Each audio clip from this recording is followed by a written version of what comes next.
और मुल्क तो ठीक है मगर अमेरिका के बारे में कुछ नहीं कहा जा सकता। वो इस तरह से उलझा करके फिर वो कोई अंदर अंदर वो साजिश रचते हैं वो। नहीं ये गलती तो नहीं करी, सही करा, अमेरिका को तो पेलना चाहिए भैया। सर ऐसा है, अंग्रेज जो है अंग्रेज ये बेवफा है, चाहे हिंदू हो या मुसलमान हो, किसी भी राज के हो, सबके लिए बेवफा है। इस ताल्लुक से जो स्टेट जो मुल्क चलाते हैं वो ज़्यादा बेहतर जानते हैं कि कौन सी बात रखनी है कौन सी बात नहीं रखनी है, तो वो हमारे मोदी जी इस बात को ज़्यादा बेहतर तरीके से बता सकते हैं। तो हमेशा करवाता है, अमेरिका ही करवाता है। कोई भी आज तक कोई भी युद्ध, आज तक जो भी हुआ, जो भी कोई भी युद्ध, हर कोई चीज़ इसके पीछे तो यही अमेरिका था। कि ट्रम्प साहब की कोई बयान ही समझ में नहीं आ रहा है। एक किस टॉपिक में बात कर रहा है, कभी कुछ कहते हैं कभी कुछ कहते हैं। 15 घंटे बाकी है, 7 घंटे बाकी है ईरान को खत्म होने में, कयामत की रात है ये रात है, और सुबह उठ के देखा तो सीज़फायर होगी। बहुत अच्छी बात है, खुशी की बात है कि ये युद्ध बंद हो गया, वरना ये बहुत मुश्किल हो जाता। दुनिया पूरा वर्ल्ड देख रही है इस बात को कि अमेरिका ही पीछे हटा है। आवाम परेशान होता है, नेता लोग परेशान नहीं होते, आवाम परेशान होते हैं। आवाम परेशान, देखो 4-4 हज़ार 5-5 हज़ार रुपये सिलेंडर हो गया। तो क्या मोदी जी को इस युद्ध के बारे में जानकारी थी पहले से, आपको क्या लगता हो सकता है जानकारी हो। है? सर क्या नाम है सर? जो ईरान और इसराइल के बीच में युद्ध चल रहा था, अमेरिका के बीच में, आज उसको विराम दिया गया, 14 दिन का 15 दिन का अल्प विराम दिया गया है। क्या लगता है अमेरिका घुटनों पर आ गया है कि ईरान की शर्तें माननी पड़ रही हैं? नहीं, ये तो अमेरिका की साजिश है, ये तो साजिश मानते हाँ हैं? उनकी साजिश है सर। काहे कि वो आज एक इतिहास है कि हर कोई के साथ वो इस तरह से उलझा करके फिर वो कोई अंदर अंदर वो साजिश रचते हैं, वो अंदर अंदर वो साजिश रचते हैं। नहीं, पर क्या लगता है क्योंकि अगर हो जाए तो अच्छी बात है। ये अच्छी बात है कि पूरी दुनिया के अंदर हर एक मुल्क कोई ज़्यादा कोई कम जो है वो काफ़ी उलझन में आ गए हैं, परेशानी में फंस चुके हैं वो। नहीं, पर जो विराम लगा है 15 दिनों का, उसको सुनकर कैसे लगा? क्योंकि कई लोग कह रहे थे कि युद्ध रुकना चाहिए। हाँ रुकना, बिल्कुल रुकना चाहिए जी। देखो ये तो आवाम परेशान होता है, नेता लोग परेशान नहीं होते, आवाम परेशान होते हैं। आवाम परेशान, देखो 4-4 हज़ार 5-5 हज़ार रुपये सिलेंडर हो गया। जो खाना 30 रुपये का मिल रहा था वो 60 रुपये का हो गया, जो 60 रुपये मिल रहा था वो 100 रुपये का हो गया। तो जो मजदूर लोग तो परेशान है, मजदूर ज़्यादा खाने पीने वाले हैं। नहीं, पर ईरान के जो टॉप लीडर थे खेमेनेई साहब, उनको मार दिया गया। गलत है वो, तो गलत है, हाँ गलत है वो। किसी देश के मुल्क के इसको मार देना, वहाँ के अवाम उसको अगर निगलेक्ट करते फिर तो समझते हैं, मगर वो उनको चाह रहे हैं अवाम, और आप किसी और मुल्क से आकर उनमें इंटरफेयर कर रहे हो। इसराइल को लेकर के क्या राय रखते हैं? क्योंकि इसराइल की माना जाता है इस युद्ध में बड़ी अहम भूमिका रही है। कई मासूमों की जान इसराइल में भी गई, कई मासूमों की जान ज़्यादातर ईरान में लोगों की। हाँ ज़्यादा ईरान में गए हैं, इसराइल में कम गया है, ईरान के अंदर बहुत ज़्यादा गया है। कि इसराइल तो शुरू से फ़िलिस्तीन के अंदर बमबारी कर रहे हैं, फिर उसके बाद ईरान में कर रहे हैं, उसके बाद फिर अमेरिका आके फिर कर रहे हैं चुपके से। तो ये हर हाल में रुकना चाहिए, क्या है कि इससे हर मुल्क जो है वो परेशान है, आवाम परेशान है आज उसमें। अच्छा, मैंने शुरुआत में आपसे पूछा, आपने कहा कि चाल हो सकती है। क्या लगता है कि अमेरिका युद्ध विराम देखकर कहीं ना कहीं पीछे से हमला करेगा? सर ये तो लगभग मैं तो 18-20 साल से ही देख रहा हूँ, जिससे साथ युद्ध होता है तो वो फिर जो है पलट के कुछ ना कुछ करते हैं वो, अमेरिका कुछ ना कुछ फिर करते हैं वो। और मुल्क तो ठीक है मगर अमेरिका के बारे में कुछ नहीं कहा जा सकता, कुछ नहीं कहा। सुपर पावर जो अपने आप को कहता है, नाजायज़ फ़ायदा उठाते हैं वो, उसका नाजायज़ फ़ायदा उठाते हैं। ज़बरदस्ती किसी पे थोप देना, ज़बरदस्ती किसी पे जो है अपनी दादागिरी दिखाना, ये वो गलत कर रहे हैं वो। अच्छा, ईरान ने कुछ शर्तें रखी थी जिसको अमेरिका ने स्वीकार कर लिया है। उनका कहना था युद्ध में जो कुछ भी नुकसान हुआ ईरान लड़ना नहीं चाहता ना, ईरान लड़ना नहीं चाहता वो। आपको किसी को ज़बरदस्ती मारेंगे तो वो तो यकीन है ना, जितनी ताकत होगा वो लड़ेंगे अपने हिसाब से। अब हम अपने घर में बैठे हुए हैं, अब हमें कोई मारने आएगा तो फिर हम कुछ ना कुछ करेंगे ना, बस यही मसला है। क्या नाम बताया? अरीब क्या कहेंगे जो ईरान, अमेरिका और इसराइल के बीच में युद्ध चल रहा था, आज उसको 15 दिनों का सीज़ फायर एग्रीमेंट किया गया है। कैसा महसूस कर रहे हैं? क्योंकि ईरान ने अपना टॉप लीडर को खोया है, अमेरिका और इसराइल ने लगातार हमले किए और कहीं ना कहीं इसके बाद अब सीज़ फायर हुआ। कैसा महसूस कर रहे हैं? महसूस तो अच्छा कर रहे हैं। खैर ये है, लड़ाई रुक जाए तो बेहतर है, आगे ना बढ़े। क्या लगता है कि जानबूझकर, कई लोग कह रहे हैं कि अमेरिका के ऊपर भरोसा नहीं किया जा सकता, आज उसने बोला है कि हम सीज़ फायर कर रहे हैं, कल को पलटकर हमला भी कर सकते हैं। इसका तो खैर मुझे मालूम नहीं, हम अपने पहले इंडिया को देखेंगे। भारत में कैसा है सब कुछ? क्योंकि युद्ध को लेकर, बढ़िया है, भारत में सब भाईचारा बढ़िया है। युद्ध के बाद कोई समस्या, परेशानी, महंगाई? कोई समस्या नहीं है, कुछ नहीं हुआ। कई लोगों को गैस सिलेंडर नहीं मिल रहा था, आपको मिल रहा है? सबको मिल रहा है, कौन कह रहा है? सबको मिल रहा है। बुकिंग करी आपने कभी? आपके घर सिलेंडर आ गया? हमारे घर नॉर्मली इजीली आ रहा है हमारे घर तो। क्या नाम है सर? नाम तो बता दीजिए। चलिए कोई बात नहीं, और लोगों से बात करेंगे। क्या नाम है सर आपका? मेरा नाम मोहम्मद रब्बान है। क्या कहेंगे, युद्ध चल रहा था, लंबे समय से मांग की जा रही थी युद्ध रुकना चाहिए, ईरान के टॉप लीडर खेमेनेई साहब को मार दिया गया, इसराइल और अमेरिका दोनों साथ मिलकर युद्ध लड़ रहे थे, अब 15 दिनों के लिए रोक लगाई गई है। क्या विचार रखते हैं?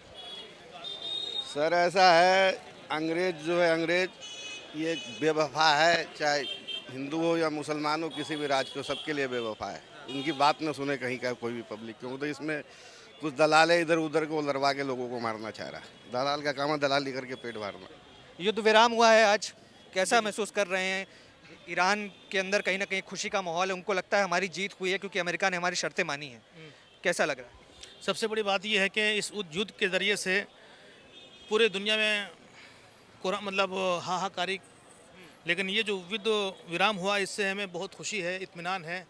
और हम ये चाहते हैं कि हमारा मुल्क तरक्की करे और हर एतबार से कामयाब हो, आगे बढ़े और मोहब्बत पैदा हो। अभी इस जंग के ज़रिए से अभी जो तलखी आ गई वो ख़त्म हो और जो एक मोहब्बत है ये वो मोहब्बत दोबारा पैदा हो। नहीं, पर युद्ध में हासिल किसी को क्या हुआ? क्योंकि ईरान ने अपने टॉप लीडर को खो दिया, आवाम को काफ़ी नुकसान हुआ, ईरान की इकोनॉमी डेड हो चुकी है एक तरीके से। अब किस हद तक ये युद्ध जाएगा? क्योंकि 14 दिनों बाद अगर युद्ध फिर से शुरू होता है तो ईरान के पास तो कुछ बचा ही नहीं रहेगा। हम तो मालिक से प्रार्थना करते हैं कि ये हमेशा के लिए ख़त्म हो जाए और अब बेहतरी साबित हो। हम ये दुआ करते रहेंगे। क्या लगता है कि अमेरिका पर कई लोग कह रहे हैं भरोसा नहीं किया जा सकता, चाहे वो अमेरिका हो चाहे वो इजराइल हो, कि बैकफायर कर सकता है, वापस से हमला कर सकता है? क्या भरोसा है अमेरिका के ऊपर? देखिए अभी जिस तरीके से पिछले हालात अभी देखा गया है उस एतबार से लोग कहते हैं, लेकिन जी सर, थोड़ा आप लोग अंदर आ जाइए। उम्मीद है ये जो अभी युद्ध हुआ है ये बराबर के लिए ख़त्म हो जाएगा, क्योंकि काफ़ी मुल्क लगे हुए हैं इसको सॉल्व करने के लिए। और इसमें एक मुल्क का, दो मुल्क का नुकसान नहीं है बल्कि 200 मुल्कों का नुकसान है। नहीं, पर भारत की भूमिका को कैसे देखते हैं? क्योंकि माना जाता है भारत का एक अहम जो घनिष्ठ मित्र है वो इजराइल है। इजराइल के साथ भारत के जो संबंध हैं वो अच्छे हैं, पर कहीं ना कहीं इजराइल जो है वो ईरान का दुश्मन है। तो क्या भारत का स्टैंड जो न्यूट्रल रहा है, जो किसी का पक्ष ना देना चाहे, वो उसने अमेरिका के लिए भी बात की, उसने ईरान के लिए भी बात की, उसने इजराइल के लिए भी बात की, न्यूट्रल स्टैंड कैसा लगता है भारत का? देखिए ये सियासी बातें हैं। अब हमारे जो प्रधानमंत्री ने किस बुनियाद पर क्या मामला किया है वो ज़्यादा बेहतर जान सकते हैं। जो हम अपनी तरफ से कुछ बोल देते हैं ये नहीं होना चाहिए, बल्कि ये होना चाहिए कि मतलब इस ताल्लुक़ से जो स्टेट जो मुल्क चलाते हैं वो ज़्यादा बेहतर जानते हैं कि कौन सी बात रखनी है कौन सी बात नहीं रखनी है। तो वो हमारे मोदी जी इस बात को ज़्यादा बेहतर तरीके से बता सकते हैं। क्या नाम है? थोड़ा गया जी सर, क्या नाम है? हम नहीं बोल पाए। नाम तो बता दीजिए, छोटी मोटी बस बातें कर रहे हैं, पूछ रहे हैं आपके विचार क्या हैं, क्योंकि युद्ध बड़े लंबे समय से चल रहा था, सभी की ये मांग थी कि युद्ध रुकना चाहिए। अभी इस समय 15 दिनों का रोक लगाया गया है, क्या महसूस कर? और बोलेगा, हम बोलने नहीं आते। क्या नाम है आपका? मेरा नाम फयाज अहमद है। क्या कहेंगे युद्ध विराम को लेकर? ये बहुत अच्छी बात है, खुशी की बात है कि ये युद्ध बंद हो गया, वरना ये बहुत मुश्किल हो जाता कि पूरे मुल्क ख़राब हो जाता। तो इसलिए हम इससे बहुत खुशी मिली है हमको कि ये युद्ध बंद हो गया। नहीं, पर इस युद्ध में किसी को हासिल कुछ नहीं हुआ, जाने सबने गंवाई हैं, सबका नुकसान हुआ है। युद्ध किस वजह से मानते हैं, क्यों किया गया ये युद्ध, क्यों हमला किया गया ईरान के ऊपर, क्यों ईरान के जो लीडर थे खमेनाई उनको मौत के घाट उतार दिया गया? क्या वजह समझते हैं इसके पीछे से? यही तो है ना, जो मतलब हमेशा जो करवाता है तो हमेशा करवाता है अमेरिका ही करवाता है। कोई भी आज तक कोई भी युद्ध, आज तक जो भी हुआ, जो भी कोई भी युद्ध, हर कोई चीज़ इसके पीछे तो यही अमेरिका था। तो फ़ायदा तो इन्हीं को हो रहा है, तो मगर नुकसान तो हमारा हो रहा है, नुकसान तो पूरा दुनिया को हो रहा है, हर एक को लड़ाते हैं आपस में। तो हम इसको इसलिए हमको खुशी है आज अमेरिका को एक ये मतलब ये पड़ गया कि थोड़ा बहुत के आज उसको भी समझ आ गया कि मतलब उसको दोबारा आए। क्या नाम है जी? नाम फ़हीमुद्दीन है। फहीम जी, क्या कहेंगे युद्ध विराम को लेकर के? खुशी है, कैसा महसूस हो कर रहे हैं? अच्छा ही हुआ जी, लोगों की जानें बच गई, वरना लोग बहुत मरते। नहीं, पर ये युद्ध विराम जो हुआ है 14-15 दिनों का है केवल, उसके बाद फिर से क्या पता युद्ध शुरू हो जाए। और कई लोग तो इस बात की आशंका जता रहे हैं कि 14-15 दिनों के अंदर ही कहीं पीछे से हमला न कर दिया जाए, जैसे खमेनाई को मारा गया। ये तो अमेरिका की पॉलिसी पुरानी रही है कि वो वादा कुछ करते हैं करते कुछ है। अभी तक के ट्रम्प साहब के कोई बयान ही समझ में नहीं आ रहा है, एक किस टॉपिक में बात कर रहा है, कभी कुछ कहते हैं कभी कुछ कहते हैं, उनका माइंड ही समझ में नहीं आ रहा है। माइंड कैसे समझेंगे, वो तो अपने आप को वर्ल्ड का सुपर लीडर बताते हैं। अब क्या पता वो अलग तरीके से सोचते हो जैसा हम आपने सोच पाते हैं। वहाँ की जनता खुद कह रही है उनके खिलाफ बोल रही है कि उनके माइंड के समझ में नहीं आ रही है कि बोलते कुछ, कभी कहते हैं 5 दिन का अल्टीमेटम देते, कभी 10 दिन का देते, कभी 15 दिन का देते, कभी कहते हैं ईरान को ख़त्म कर देंगे। अब कल देखो कल रात तक के मीडिया दिखा रही था कि 15 घंटे बाकी हैं, 7 घंटे बाकी हैं, ईरान को ख़त्म होने में, क़यामत की रात है, ये रात है। और सुबह उठ के देखा तो सीज़ फायर होगी। तो कुछ नहीं है। लगता है अमेरिका घुटनों पर आया है, ईरान घुटनों पर आया है। कौन है जिसने इस युद्ध में अपना हाथ पीछे खींचा है? अमेरिका। अमेरिका ने। हम्म। पर अमेरिका तो कहता है कि हमारे पास इतनी बड़ी इकोनॉमी, पैसा रुपया, हर चीज़ से संपन्न है हम। पैसे से सब कुछ को होता है, दुनिया पागल कोई है, दुनिया सब जिसको देख रही है, दुनिया पूरा वर्ल्ड देख रही है इस बात को कि अमेरिका ही पीछे हटा है। मैंने ईरान ने तो कहा था हम नहीं खोलेंगे, उनने जो रास्ता खोला है वो रास्ता खोलने के लिए 15 दिन का जो टाइम है, तो उसके अंदर भी उन्होंने अपनी शर्तें रखी हैं, है ना, ईरान ने रखी हैं, तो ईरान की शर्तों पे ही खोला वो है। अच्छा, इजराइल की एक बड़ी अहम भूमिका रही थी इस युद्ध के अंदर। कई जगहों पर इजराइल ने आगे बढ़कर वार किया था, अमेरिका को पछाड़ दिया था। इजराइल को लेकर के क्या विचार रखते हैं सर आप? इजराइल तो जी बहुत ही गलत है, वो तो अमेरिका से ज़्यादा गलत है, वो तो इंसानियत का दुश्मन है। उनने अभी देखो गाज़ा के अंदर और फ़िलिस्तीन के अंदर और तुम्हारे ये लबनान के अंदर कितने हज़ारों मुसलमान बच्चों को मार दिया। मैं मुसलमान की बात नहीं करूँगा, मैं कहूँगा इंसान को मार दिया। एक इंसान को मारा, पूरी इंसानियत को मारा। मैं इसलिए कहूँगा कि वो पूरी इंसानियत के ख़िलाफ़ है वो तो। पर ये कहा जाता है कि इजराइल और भारत के जो संबंध हैं विश्व पटल पर काफ़ी मजबूत हैं। हर जगह इजराइल ने भारत का साथ दिया है, तो क्या हम उसकी खिलाफत करें, हम उसका साथ दें? भारत का स्टैंड क्या होना चाहिए? ये तो प्रधानमंत्री को अपना स्टैंड लेना पड़ेगा। हमारी नज़र के अंदर तो इजराइल गलत। कि माना ये भी जा रहा है कि युद्ध जिस दिन शुरू हुआ उसके 1-2 दिन पहले ही प्रधानमंत्री इजराइल होकर आए थे, तो क्या मोदी जी को इस युद्ध के बारे में जानकारी थी पहले से? आपको क्या लगता है? हो सकता है जानकारी हो सकता है। क्या लगता है फिर, क्योंकि भारत ने क्या इजराइल का साथ दिया है इस बार? इजराइल का साथ दिया जी, क्योंकि इन्होंने तो एक वर्ड नहीं बोला हमारे प्रधानमंत्री जी ने इजराइल के खिलाफ। और इजराइल अभी 11,000 फिलिस्तीनियों को फांसी देने की वो कर रही है, कानून पास करा उन्होंने।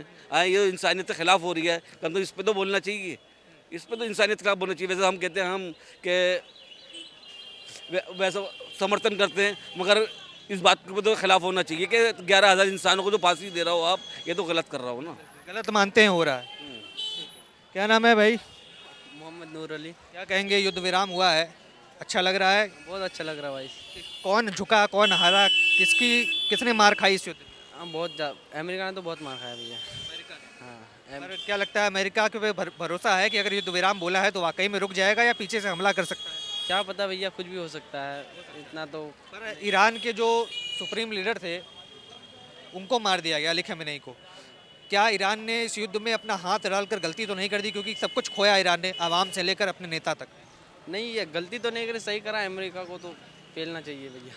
हाँ नहीं, पर वो अमेरिका तो सुपर पावर बनता है अपने आप को, वो कहता है विश्व में सबसे ज़्यादा ताकतवर हम।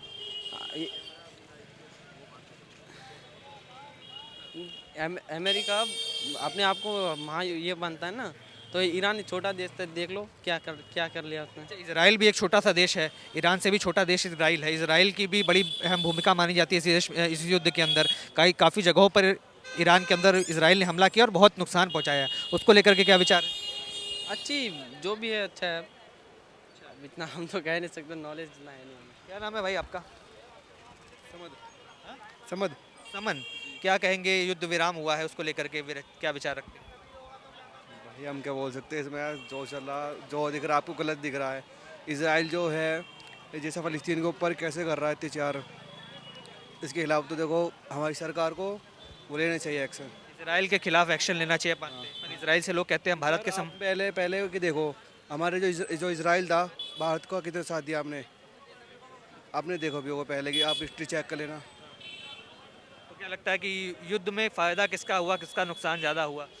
देखो युद्ध में तो ज़्यादातर देखो फ़लस्तीन का नुकसान हुआ सबसे ज़्यादा। तो फिलिस्तीन का नुकसान हुआ। फिलिस्तीन तो इस युद्ध में कुछ देश बर्बाद हो गए भाई। और हमारे इंडिया में देख लो अब क्या हो गया, पेट्रोल महंगा होता जा रहा है। अब गैस को देख लो, आदमी सही से कारोबार नहीं कर पा रहा।